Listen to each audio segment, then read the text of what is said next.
Hermanos, una de las batallas más grandes del ser humano, y no solamente del ser humano, sino del cristiano, del día a día, es su batalla, su esfuerzo, su pelea contra el pecado y contra el pecado que mora en sí mismo. La pelea más fuerte que usted puede llevar es la que es de usted mismo, de su pecado que usted tiene y el pecado con el cual batalla y las tentaciones con las cuales batalla del día a día. Todo cristiano verdadero, déjeme repetir, todo cristiano verdadero anhela y desea poder retener, poder salir victorioso ante las situaciones, ante las tentaciones, ante el pecado. Todo cristiano verdadero debe estar peleando día a día con el pecado. Si usted no está peleando al día a día con el pecado, si no es un problema el pecado, discúlpeme, pero usted no es cristiano. Porque un cristiano verdadero pelea, se preocupa, le duele cuando está pecando. Esta es una evidencia de un cristiano. Le molesta y anhela poder pelear y poder vencer el pecado que mora en uno. ¿Cuántos tenemos algo que siempre estamos luchando? Amén. Y sobre todo en estos días, familia, donde somos muy vulnerables a las situaciones, somos muy vulnerables a las tentaciones, debido a lo que estamos viviendo, pérdidas de trabajo, ansiedad, miedos, ¿verdad? Desesperación en nuestras vidas. Somos muy vulnerables y estamos más abiertos a pecar, más abiertos a temer, más abiertos a voltearnos, ¿verdad? Del rostro de Dios, a darnos la vuelta, a querer irnos para abajo. Y la pregunta que muchos nos hacemos hoy en día es: ¿cómo podemos pelear contra estas tentaciones? ¿Cómo podemos pelear contra este pecado con el cual batallamos? Solamente usted conoce, solamente usted sabe, solamente yo conozco ese pecado con el que peleo día a día, esa tentación del día a día. Y antes siquiera de pensar en cómo hacerlo, antes siquiera de pensar en cómo lo puedo vencer, necesitamos entender algo.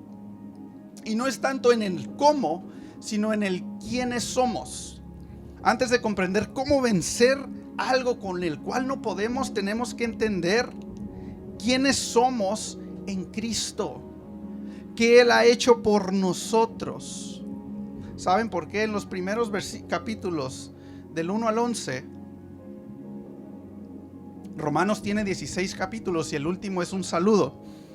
Los primeros capítulos del 1 al 11 nos habla de todo lo que Dios ha hecho por nosotros, cómo hemos sido justificados, cómo éramos en otro tiempo, cómo no hay justo ni aún uno, ¿verdad? ¿Qué hizo Él por nosotros? Nos explica el evangelio con toda pureza, nos habla del pecado del hombre, nos habla del poder del evangelio, nos habla de la promesa de la fe, nos habla de los resultados de la justificación y nos habla de que somos muertos al pecado y siervos de la justicia.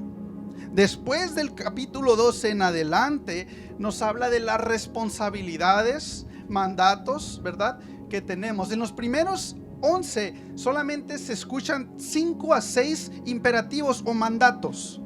Del 12, puro 12, hay más de 19 a 20 mandatos.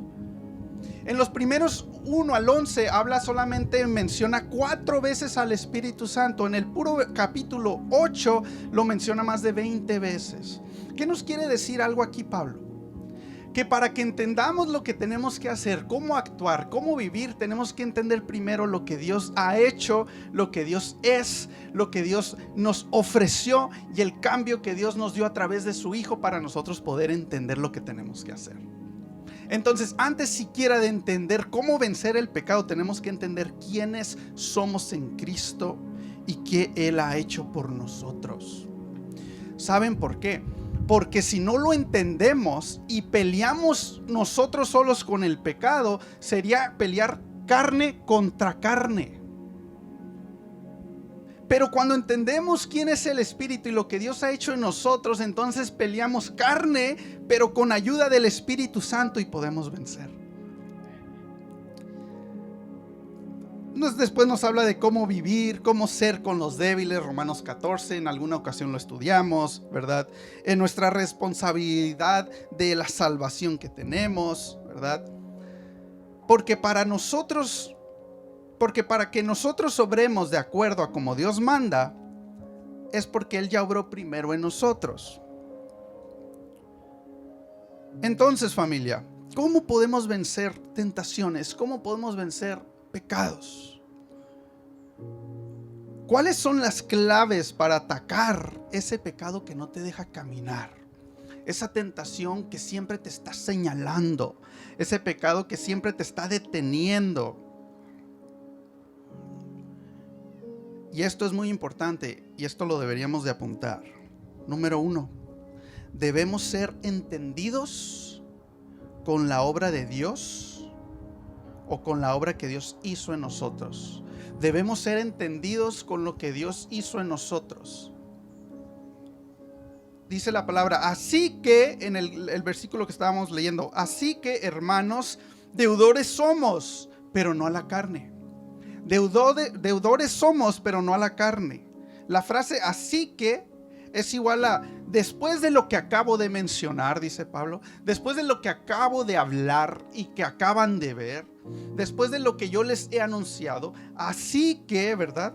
Después de todo lo que han escuchado, deudores son, pero no de la carne. ¿Qué es ser deudor de la carne? ¿Verdad? Y deudor de la carne, primeramente, no es deudor de carne de una carnicería o algo así, ¿verdad?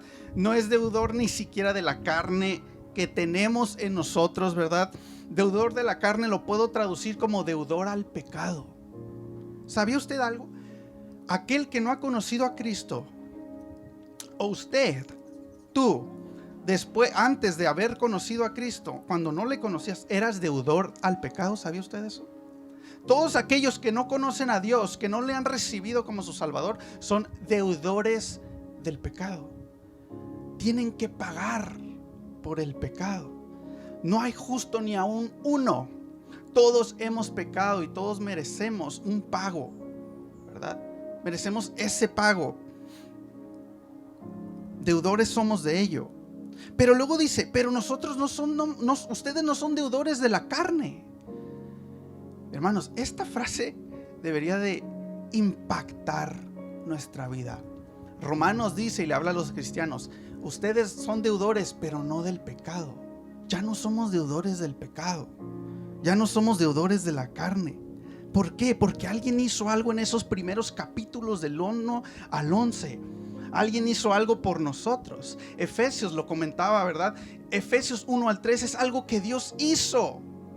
Efesios de 4 al 6 es algo que nosotros debemos hacer. Alguien hizo algo en Romanos 1 al 11. Alguien hizo algo en Efesios 1 al 3. Y este es Cristo, dice, resucitó de los muertos, se sentó a diestra de Dios en los lugares celestiales, sobre todo principado y autoridad y poder y señorío, y sobre todo nombre que se nombra, no solo en este siglo, sino también en el venidero. En otras palabras, ya que ninguna condenación hay para los que están en Cristo, Romanos 1, ya que por la fe tenemos paz para con Dios por medio de nuestro Señor Jesucristo, Romanos 5, ya que han sido libertados del pecado y hechos siervos de Dios, Romanos 6, ya que tenéis por vuestro fruto la santificación y como fin la vida eterna, Romanos 6:22, ya que ahora disfrutamos de la vida y la paz de Dios, por todo esto no tienes deuda con el pecado,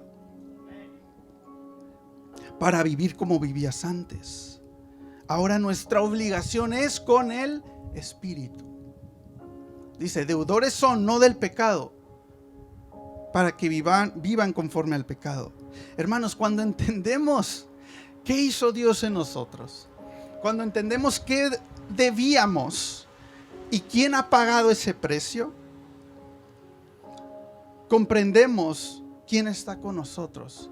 Y la otra vez mencionaba, el evangelio son buenas nuevas, pero no nos va a servir de nada entender las buenas nuevas si no entendemos las malas noticias primero. Muchos conocen las buenas nuevas. Dios vino y nos salvó. Ah, perfecto, pero ¿de qué? Ah, Dios dio su vida, pero ¿a quién? ¿De qué? Si no entendemos primero las malas noticias, las buenas noticias no impactarán nuestra vida. Las malas noticias es que tú y yo somos pecadores. La mala noticia es que merecemos el infierno. La mala noticia es que le hemos fallado a Dios. La mala noticia es que usted y yo no podemos hacer nada para alcanzar el cielo. Mala noticia, horrible noticia. Pero la buena noticia es que Dios ha hecho algo por pura gracia, algo que nosotros no hicimos para alcanzar, algo que Él hizo por amor a nosotros, y que aquel que pone su fe en Él alcanza la salvación. Esa es la buena noticia. Número 2, el cristiano debe y puede hacer morir las obras de la carne en dependencia del Espíritu Santo. Hermano, yo no puedo, discúlpame, pero sí puedes. Hermano, yo no puedo, ya no he podido, discúlpame, pero sí puedes. Con ayuda del Espíritu Santo. Leamos otra vez. Así que, hermanos, deudores somos, no a la carne, para que vivamos conforme a la carne. Porque si vivís conforme a la carne, moriréis. Mas si por el Espíritu, ¿por quién? Si por el Espíritu hacéis, ¿quién? Usted, usted y yo. Si por el Espíritu hacéis morir las obras de la carne, viviréis. Pablo nos dice que es nuestra responsabilidad darle muerte al pecado. ¿Sabe por qué? Porque nadie lo hará por usted. Nadie lo va a hacer por ti. Esa tentación que tienes, ese pecado con el cual batallas día a día, el cual está ahorita en tu mente y solo tú conoces, nadie va a pelear por ti. Ningún ser humano va a pelear por ti. Es algo que tú tienes que hacer morir. Es una lucha diaria, familia. Vivimos en un cuerpo de pecado. ¿Cuántos lo creen? Este cuerpo se va desgastando. Este cuerpo nos hace pecar, ¿verdad? Este cuerpo anhela las cosas carnales. Estamos en un cuerpo de pecado y estamos luchando día a día. Es algo que tenemos que hacer día a día. Como dice un comentarista, vamos a librarnos de este cuerpo de muerte hasta que le demos muerte al cuerpo. Nos vamos a librar de este cuerpo de muerte hasta que le demos muerte al cuerpo. En otras palabras, hasta que pasemos de esta tierra hasta donde Dios nos llame. Mientras vivamos en este cuerpo, le tenemos que estar dando muerte. Notemos que Pablo nos dice, no dice, deja que el Espíritu haga morir las obras de la carne. Dice que por el Espíritu haz morir las obras de la carne. ¿Estamos aquí, hermanos? Y Jesús lo mencionó en Mateo 5. Si tu ojo derecho te es ocasión de caer, sácalo. No dice, si tu ojo derecho es ocasión de caer, dile al Espíritu que lo saque. O dile a tu hermano que lo saque. Dice, si tu ojo te es estorbo, sácalo tú y échalo de ti, pues mejor es que se pierda uno de tus miembros y no que se pierda todo tu cuerpo y sea echado al infierno. Pablo en Colosenses 5:3 dice, haced morir. ¿Quién? Tú. Haced morir pues lo terrenal en vosotros: fornicación, impureza, pasiones desordenadas, malos deseos, avaricia, que es idolatría. Esto es algo que tú y yo tenemos que hacer. Nadie más lo va a hacer por nosotros, hermanos. Este pecado que hay, con el cual batallamos, es algo que usted tiene que hacer morir. Sin embargo, Pablo también reconoce que es imposible de hacer si no estamos en dependencia del Espíritu Santo. Si por el Espíritu hacerlo. Ok, hermano, ok, ya entendí, pero entonces, ¿cómo funciona en lo práctico? Ya sé que hay un pecado que tengo que destruir, ya sé que la palabra me exhorta a hacerlo morir, que es a través del Espíritu, que tengo que entender quién soy en Cristo, pero ¿cómo lo hago al día a día? ¿Cómo lo vivo al día? ¿Cómo funciona? entre lo que yo hago y entre lo que el Espíritu hace. En primer lugar, tenemos que reconocer que el pecado siempre está presente. Nunca bajemos la guardia. El día que digas yo ya estoy bien, el día que digas yo no estoy pecando, el día que te sientas victorioso, cuidado, no bajes la guardia. Porque allí donde todo pareciera estar floreciendo, el pecado puede entrar sigilosamente. ¿Sabe usted que el pecado entra sigilosamente con engaños y mentira? Si el pecado fuera horrible y fuera tan obvio, no lo haríamos. Pero a veces no es obvio. Y a veces es muy llamativo y a veces viene distorsionado y empezamos a caer. Algún pecado de fornicación, algún pecado de adulterio, el pecado viene disfrazado como una temporal satisfacción. No pasa nada, es algo temporal. No pasa nada en tu hogar, pues no te hacen caso, mira por afuera.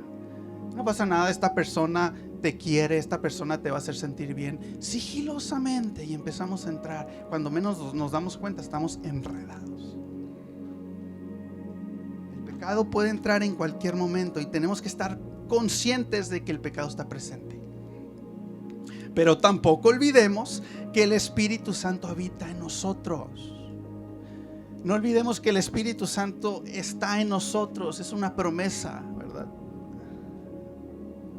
Dice el verso 5 allí, para entender un poco esto, dice: porque los que son de la carne piensan en las cosas de la carne, pero los que son del Espíritu en las cosas del Espíritu. Porque el ocuparse de la carne es muerte, pero el ocuparse del Espíritu es vida y paz. ¿Alguien se ha preguntado qué es ocuparse en el Espíritu? ¿Qué es ocuparse en el Espíritu? El ocuparse del Espíritu no son cosas sobrenaturales, ¿verdad? Eventos sobrenaturales donde nos perdemos y hoy estuve en el Espíritu. Dice la palabra en Romanos 8:12 me parece, o 14, que todos los que son guiados por el Espíritu, estos son hijos de Dios. La palabra, hermanos, fue inspirada por el Espíritu Santo. ¿Cuántos lo creen? El ocuparse en el Espíritu es ocuparse en algo que el Espíritu Santo reveló. El ocuparse en el Espíritu es algo que el Espíritu Santo habló por medio de los apóstoles y profetas. El ocuparse del Espíritu es atender su palabra. Escuchar y atender lo que Él ha dicho a través de la palabra. Meditar, reflexionar, recordar. ¿Cómo podemos vencer el pecado y las tentaciones? Reflexionando, entendiendo, recordando las maravillas que Dios ha hecho por nosotros, recordando lo que Él nos ha mandado hacer a través de su palabra. Si no conocemos su palabra, si no entendemos quiénes somos, estamos peleando carne con carne y no vamos a vencer. ¿Cuántos recuerdan la armadura del creyente? ¿En qué parte viene? A ver. Efesios 6, ¿verdad?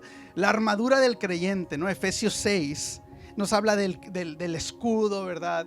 Del yelmo, etcétera, etcétera. Pero solo hay una arma, un armamento que es ofensivo. ¿Cuál es?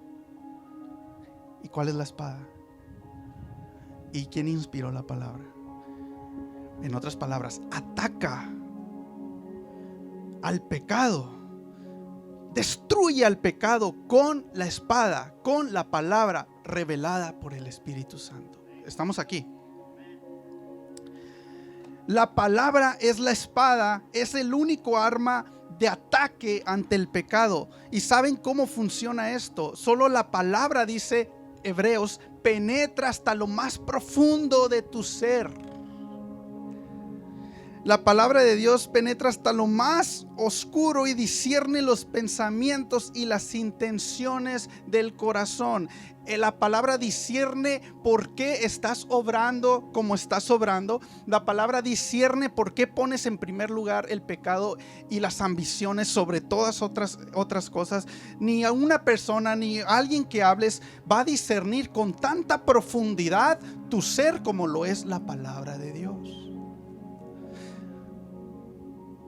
Tenemos que atacar esta tentación y este pecado con la espada, la palabra de Dios. Eso es ocuparse en el Espíritu. Sin la palabra no podremos discernir.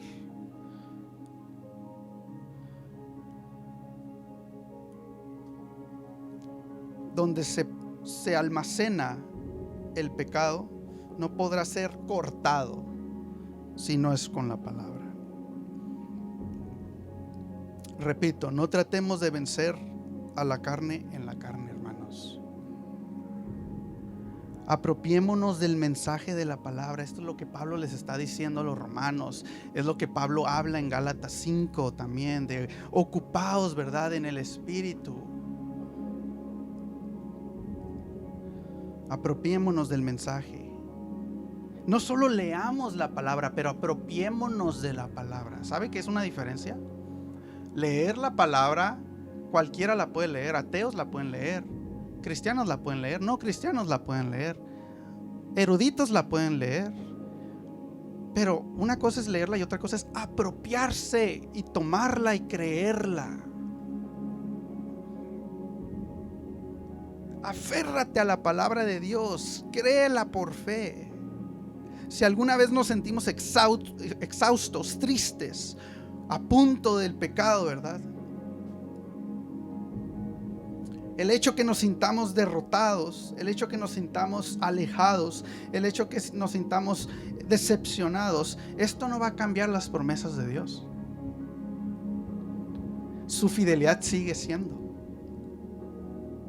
Grande es Él en misericordia. A punto cuando estamos de pecar, Dios sigue siendo fiel. Dios nos sigue ayudando.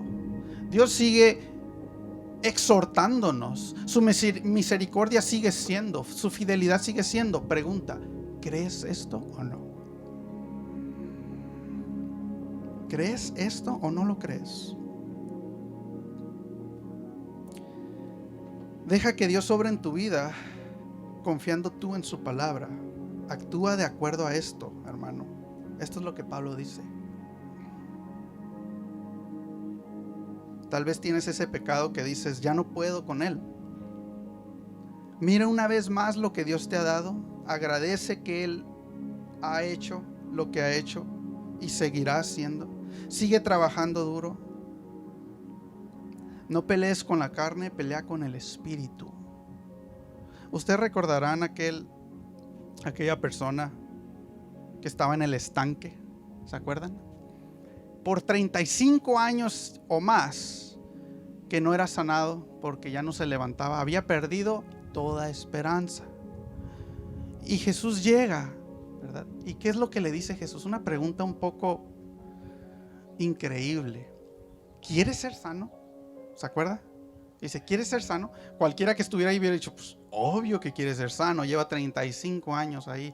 Él había perdido toda esperanza, pero también yo creo que había perdido la voluntad. Había perdido la esperanza, pero había perdido la voluntad de hacerlo. Y Jesús le dice, ¿quieres ser sano? La persona debe haber dicho, es imposible, no puedo, ¿verdad? Y Jesús le dice, tú haz tu parte. No le dice, lo estoy parafraseando, tú haz tu parte y yo me encargo del resto. Pelea conmigo, porque tú solo no vas a poder. Levántate, toma tu lecho y anda. Y en ese momento dice que fue sano. Fue sano porque lo hizo, fue sano por obra de Dios. Fue sano porque creyó en Dios y Dios actuó en ese momento. Hermanos, el pecado que mora en nosotros tiene que ser derrotado con una voluntad de querer hacerlo, pero agarrados del Espíritu Santo, agarrados de la mano de Dios. ¿Cuántos lo creen?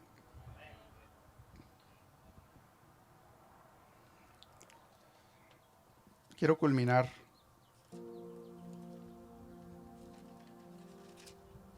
con el pasaje de Romanos 8.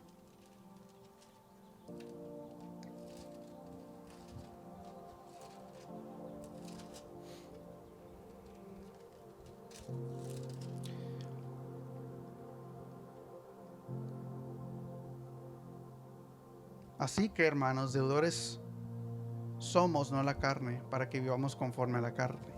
Porque si vivís conforme a la carne, moriréis. Mas si por el Espíritu hacéis morir las obras de la carne, viviréis. Y este es el versículo que les decía: porque todos los que son guiados por el Espíritu de Dios, estos son hijos de Dios.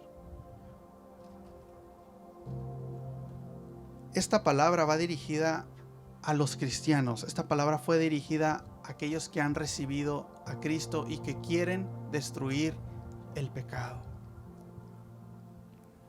Creo que somos todos aquí. Y como lo dije al principio, si usted no está peleando, si a ti no te preocupa el pecado que mora en ti, si a ti no te preocupa el fallarle a Dios, este es otro mensaje. Primero necesitamos arrepentirnos y recibir a Jesucristo en nuestras vidas, porque el Espíritu no mora en nosotros. Pero cuando el Espíritu Santo mora en nosotros, tenemos que trabajar y pelear y vencer el pecado por medio de Él. Pero es algo que nos toca a ti y a mí hacer.